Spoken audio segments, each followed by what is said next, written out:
It was a brisk autumn morning in downtown Chicago. The city was alive with its usual symphony of honking horns, hurried footsteps, and distant chatter. Inside the Route 22 bus, the atmosphere was much the same as any other weekday morning. Crowded, tense, and indifferent. Maya Johnson, 7 months pregnant, stepped onto the bus with a quiet sigh. She had been on her feet for over an hour, running errands before heading to her part-time job at a small bookstore. Her back ached, her ankles were swollen, and all she wanted was to sit down for the short ride home. As she adjusted the strap of her tote bag over her shoulder, she scanned the bus, hoping someone, anyone, would make eye contact and offer her a seat.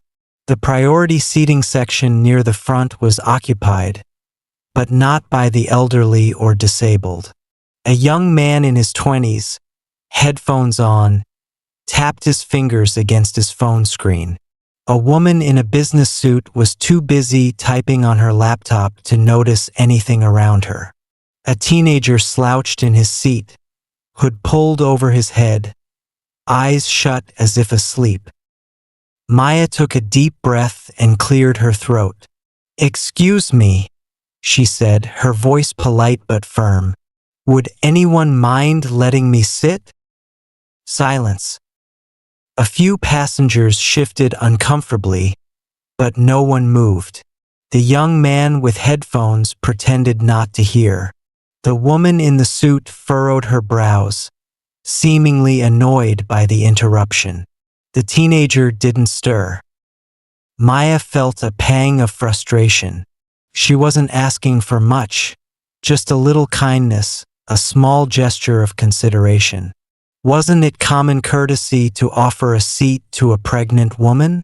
She had heard stories of this kind of thing happening, but experiencing it firsthand was something else entirely.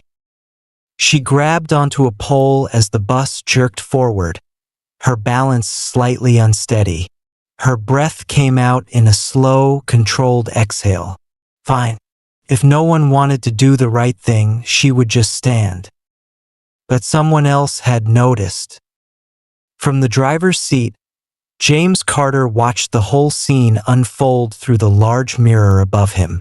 He had been driving this route for years, and unfortunately, this wasn't the first time he'd seen a situation like this. But it never failed to frustrate him. He reached for the intercom, his voice carrying through the bus. "All right, folks," he said, his tone calm but commanding.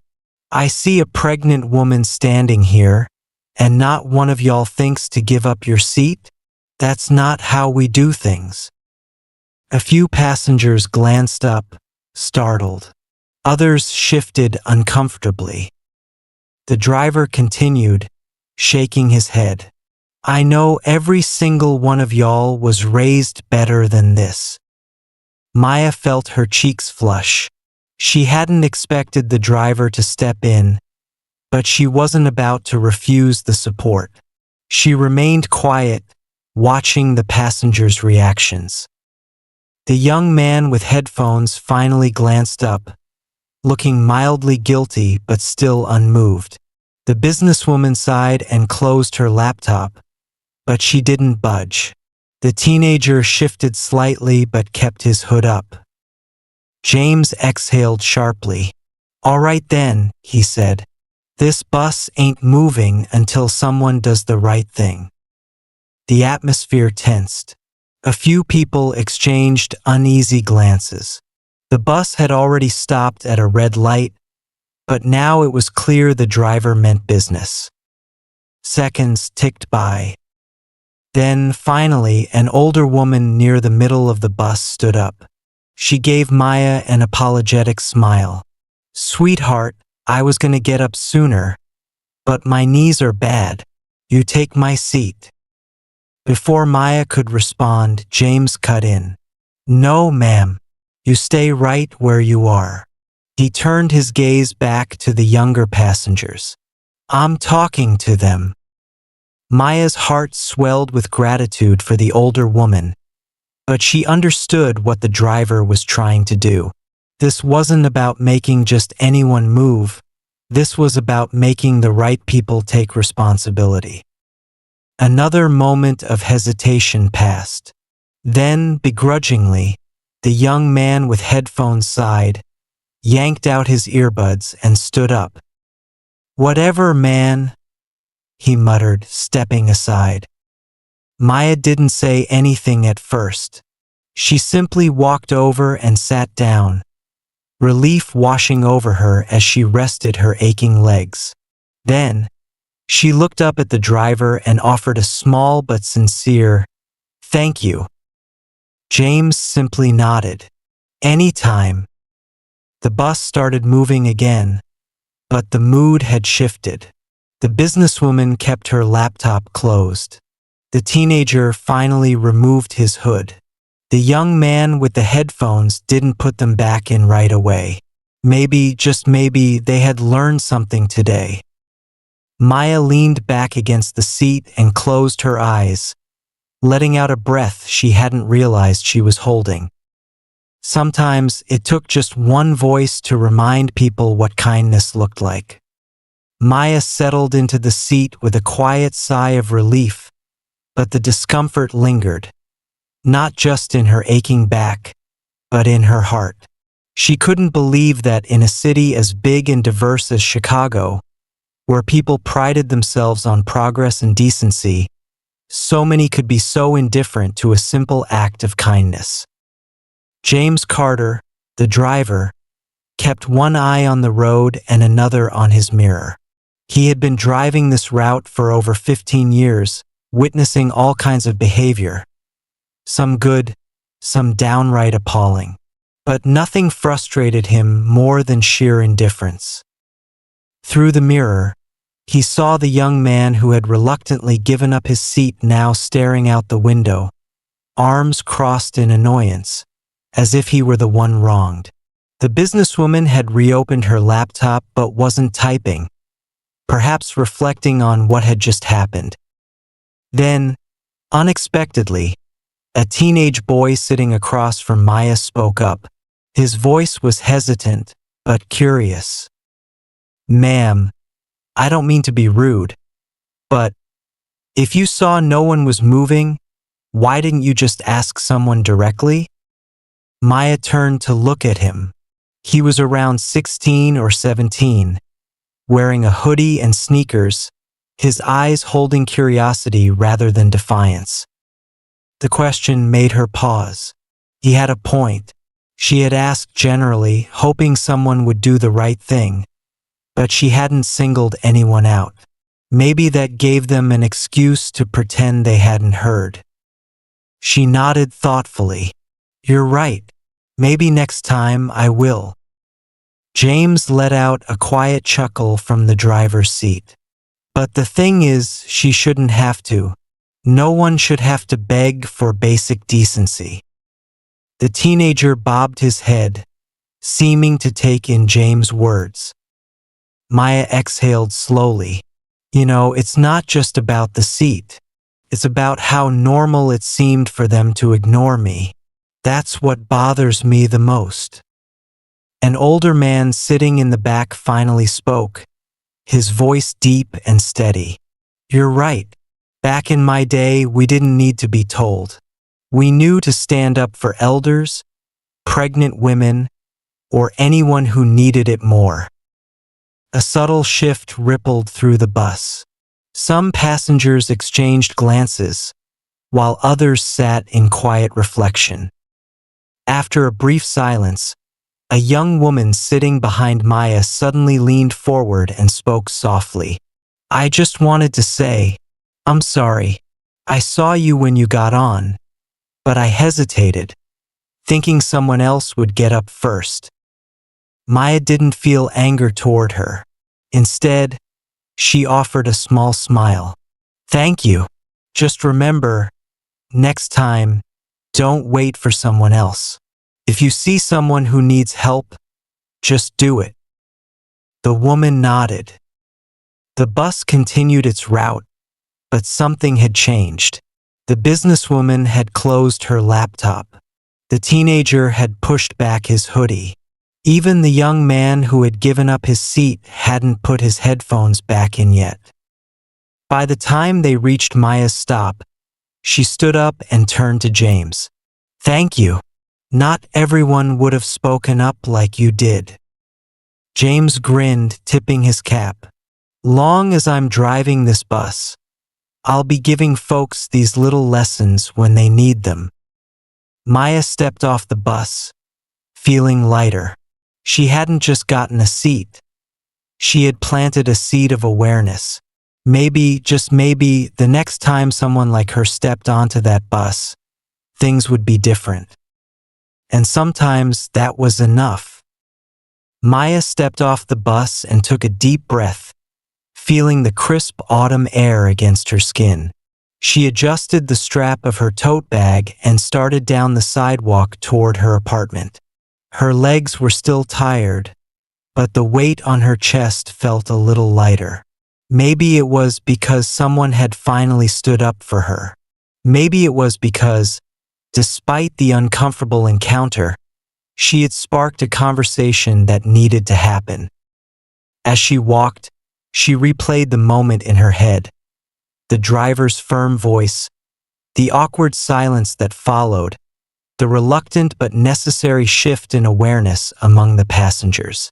Would it really change anything in the long run?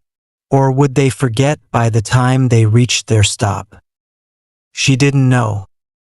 But what she did know was that kindness, or the lack of it, had a way of rippling outward. She had been on the receiving end of indifference today, but maybe, just maybe, someone on that bus would remember this moment the next time they saw a pregnant woman, an elderly man, or someone who simply needed help. As she reached the steps to her apartment building, her phone buzzed. It was a message from her best friend, Danielle. "Danielle, girl, you good?